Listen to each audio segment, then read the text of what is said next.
Hello friends, welcome back in my channel learning by doing. कैसे हैं आप सभी? आई होप आप अच्छे होंगे, स्वस्थ होंगे, खुशहाल होंगे। आज का मोटिवेशन कोड: हार मत मानो, शुरुआत हमेशा सबसे कठिन होती है। Do not give up, the beginning is always the hardest. Move करते हैं फर्स्ट क्वेश्चन पे। केंद्रीय वित्त मंत्री निर्मला सीतारमण ने बजट 2022-23 पेश करते हुए बताया कि वित्त वर्ष 2023 में कितने किलोमीटर का हाईवे तैयार किया जाएगा। Presenting the budget 2022-23, union finance ministry Nirmala Sitharaman said that how many kilometers of highway will be prepared in the financial year 2023। Option है 20,000 किलोमीटर, 50,000 किलोमीटर, 25,000 किलोमीटर, 35,000 किलोमीटर। इसका राइट आंसर है 25,000 किलोमीटर। केंद्रीय वित्त मंत्री निर्मला सीतारमण ने बजट 2022-23 पेश करते हुए बताया कि वित्त वर्ष 2023 में 25,000 किलोमीटर का हाईवे तैयार किया जाएगा। Next question. इजराइल और किस देश ने राजनयिक संबंधों के 30 साल पूरे होने पर जश्न मनाया? Israel and which country celebrated 30 years of diplomatic relations? Option है नेपाल, भारत, चीन, रूस। इसका राइट आंसर है Bharat.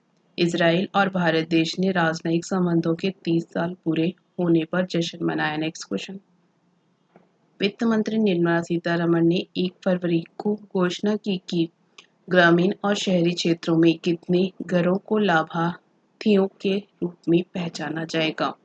Finance minister Nirmala Sitharaman on February 1 announced that how many households in rural and urban areas will be identified and beneficiary।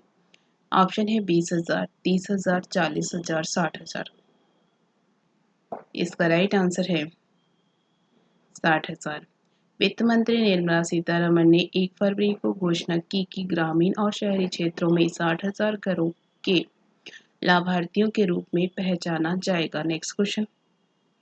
Australian Open 2022 women का खिताब निम्न में से किसने जीत लिया है? वो among the following has won the Australian Open 2022 women title. Option है Simona Halep, Anett Kontaveit, Naomi Osaka, Ashleigh Barty. इसका राइट आंसर है एस्ले बार्टी। ऑस्ट्रेलियाई टेनिस खिलाड़ी एस्ले बार्टी ने ऑस्ट्रेलियन ओपन के महिला एकल फाइनल में अमेरिका की डैनियल कॉलिन्स को हराकर खिताब अपने नाम कर लिया है। Next question. निम्न में से कौन सा देश पिछले कुछ वर्षों में भारतीय अनार के निर्यात के लिए शीर्ष गंतव्य के रूप में उभरा है? Which of the following country has emerged as the top destination for export of Indian pomegranate in the last few years? Option है रूस, बांग्लादेश, पाकिस्तान, बांग्लादेश। इसका राइट आंसर है बांग्लादेश। बांग्लादेश पिछले कुछ वर्षों में भारतीय अनार के निर्यात के लिए शीर्ष गंतव्य के रूप में उभरा है। Next question. वित्त मंत्री निर्मला सीतारमण के अनुसार अगले 3 वर्षों के दौरान कितने PM Gati Shakti cargo terminal विकसित किए जाएंगे? According to finance minister Nirmala Sitharaman, how many PM Gati Shakti cargo terminals will be developed during the next 3 years? Option है 300, 500, 100, 200। इसका राइट आंसर है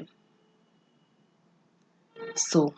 वित्त मंत्री निर्मला सीतारमण ने कहा कि अगले 3 वर्षों के दौरान 100 पीएम गतिशक्ति कार्गो टर्मिनल विकसित किए जाएंगे। इसके अलावा मेट्रो सिस्टम के निर्माण के लिए नवीन तरीकों का कार्यान्वयन किया जाएगा। Next question. केंद्र सरकार ने दूरसंचार कंपनियों को अंतर्राष्ट्रीय कॉल और मैसेज को कितने साल तक सुरक्षित रखना अनिवार्य कर दिया है? The central government has made it mandatory for telecom companies to keep international calls and messages secure for how many years? Option है 5 साल, 2 साल, 4 साल, 7 साल। इसका राइट आंसर है 2 साल। केंद्र सरकार ने सामान्य दूरसंचार नेटवर्क के साथ ही इंटरनेट के माध्यम से विदेश से की जाने वाली call, satellite phone call, conference call तथा संदेशों को कम से कम 2 साल के लिए सुरक्षित रखने को अनिवार्य कर दिया है। Next question. केंद्रीय वित्त मंत्री निर्मला सीतारमण ने बजट 2022-23 पेश करते हुए कहा कि किसी भी तरह के वर्चुअल डिजिटल असेट्स के हस्तांतरण से होने वाली आय पर कितने प्रतिशत का टैक्स लगेगा। Presenting the budget 2022-23, Union Finance Minister Nirmala Sitharaman said that what percentage will be taxed on the income from transfer of any kind of virtual digital assets? Option है 20%, 30%, 40%, 50%। इसका राइट आंसर है 30%। सीतारमण ने budget में virtual digital currency पर tax को लेकर बड़ा ऐलान किया है। वर्चुअल डिजिटल एसेट से होने वाली इनकम पर 30% की दर से टैक्स लगेगा। Next question. केंद्रीय वित्त मंत्री निर्मला सीतारमण ने किस साल सबसे लंबा बजट भाषण दिया था? In which year did the union finance minister Nirmala Sitharaman give the longest budget speech? Option है साल 2020, साल 2021, साल 2022, साल 2019। इसका राइट आंसर है साल 2020।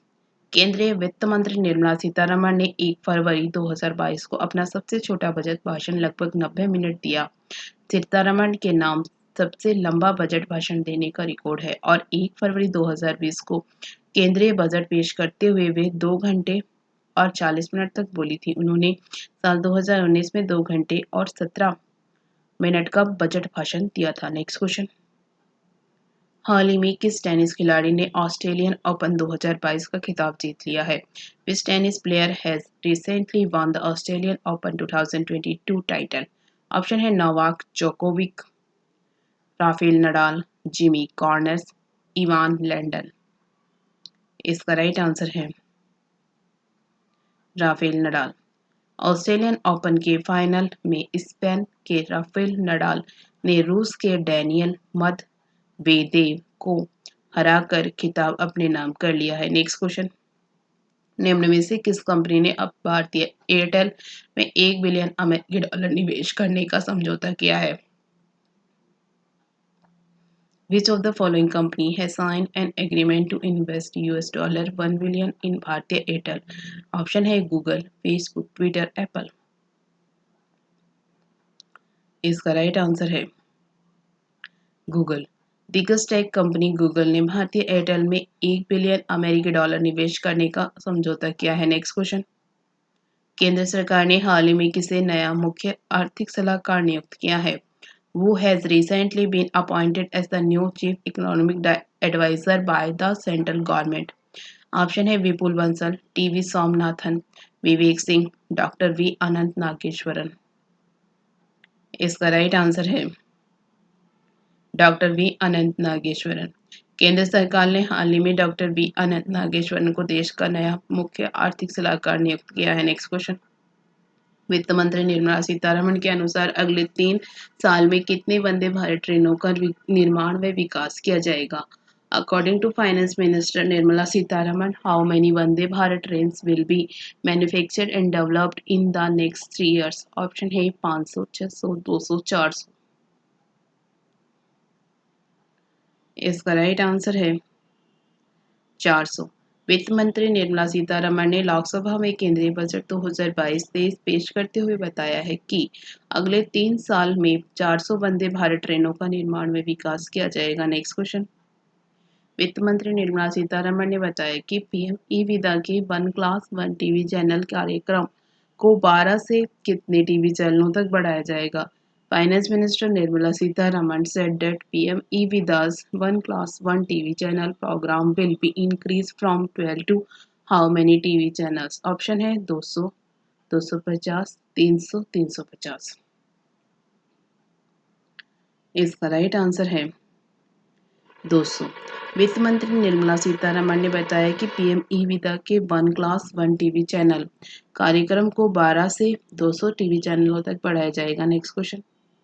हाल ही में भारतीय प्राणी सर्वेक्षण (जेडएसआई) ने यूनेस्को के विश्व धरोहर स्थल का टैग प्राप्त करने के लिए किस राज्य के लिविंग रूट ब्रिज हेतु कुछ हरित नियमों को रेखांकित किया है?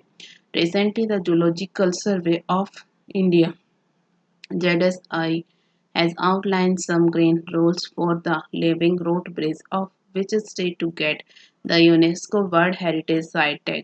ऑप्शन है तमिलनाडु, मेघालय, असम, कर्नाटक। इसका राइट आंसर है मेघालय। हाल ही में भारतीय प्राणी सर्वेक्षण (ZSI) ने यूनेस्को के विश्व धरोहर स्थल का टैग प्राप्त करने के लिए मेघालय के लिविंग रूट ब्रिज हेतु कुछ हरित नियमों को रेखांकित किया है। Thank you. वीडियो अच्छी लगे तो लाइक करना, दोस्तों के साथ शेयर करना, चैनल पे नए हो तो चैनल सब्सक्राइब करना। Thank you.